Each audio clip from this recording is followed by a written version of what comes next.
Hello. গরমকালে সজনে ডাঁটার এই রেসিপিটি কম বেশি সব বাড়িতেই প্রায় হয়ে থাকে। তাহলে আমিই বা বাদ যাই কেন? তাই সজনে ডাঁটা বাড়ি আসার সাথে সাথে একদিনকে এই রেসিপিটা চট করে বানিয়ে ফেললাম। আরে সত্যি সত্যি এটা চটপটি বানিয়ে ফেলা যায়।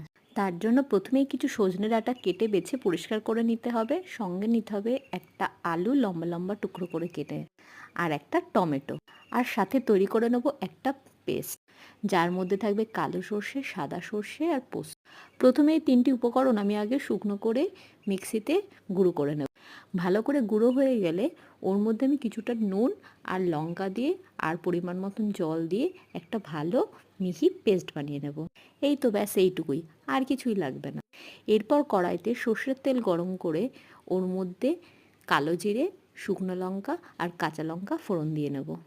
ফোড়নের পর ওই লম্বা টুকরো করে রাখা আলুগুলো নুন হলুদ দিয়ে ভালো করে ভেজে নেব। কিছুক্ষণ ভাজা হয়ে গেলে সজনে ডাঁটাগুলো দিয়েও ভালো করে ভেজে নেব। এই পর্যায়েতেই টমেটোটা অ্যাড করা যেতে পারে, কিন্তু আমি আজকে টমেটোটা পরে অ্যাড করে।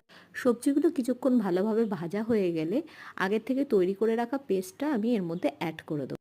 আর কেউ পেস্ট না করতে চাইলেও কোনো অসুবিধা নেই, কারণ এখন তো রেডিমেড গুঁড়ো কিনতে পাওয়া যায়, যেটা সামান্য গরম জলের মধ্যে নুন দিয়ে মিক্সড করে নিলেই রেডি হয়ে যায়।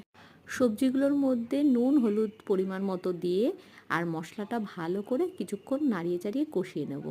এরপর ওই টমেটোটা দিয়েও ভালো করে অনেকক্ষণ নেড়ে নেব। তারপর পরিমাণ মতন জল অ্যাড করব, যাতে আলু আর সজনে ডাঁটাগুলো ভালো করে সেদ্ধ হয়ে যায়। এই পর্যায়ে ঢাকা দিয়ে কিছুক্ষণ রান্না করে নেব। ঝোলটা ফুটে ওঠার সাথে সাথে সবজিগুলোও আমাদের সেদ্ধ হয়ে আসবে। প্রয়োজন মতন গ্রেভি রেখেই নামিয়ে নিলেই আমাদের রেডি সজনে ডাঁটা আলুর সবজি। সজনে ডাঁটা এমন এক উপকারী সবজি যার মধ্যে রয়েছে পটাশিয়াম, ক্যালসিয়াম আর প্রোটিন। এই বসন্তকাল গরমকালের জন্য তো খুবই উপকারী একটা সবজি। ডাঁটা ফুল কোনোটাই ফেলার না, প্রত্যেকটাই এত আমাদের শরীর পক্ষে গুরুত্বপূর্ণ, সবারই তো সেটা জানা আছে। তাই শুক্তো হিসাবে হোক, এরম সবজি করে হোক, মুসুরির ডাল সজনে ডাঁটা দিয়ে হোক, কিংবা কোনো মাছের সাথে হোক, যেভাবেই হোক এই গরমকালটা কিন্তু খাওয়া খুবই গুরুত্বপূর্ণ।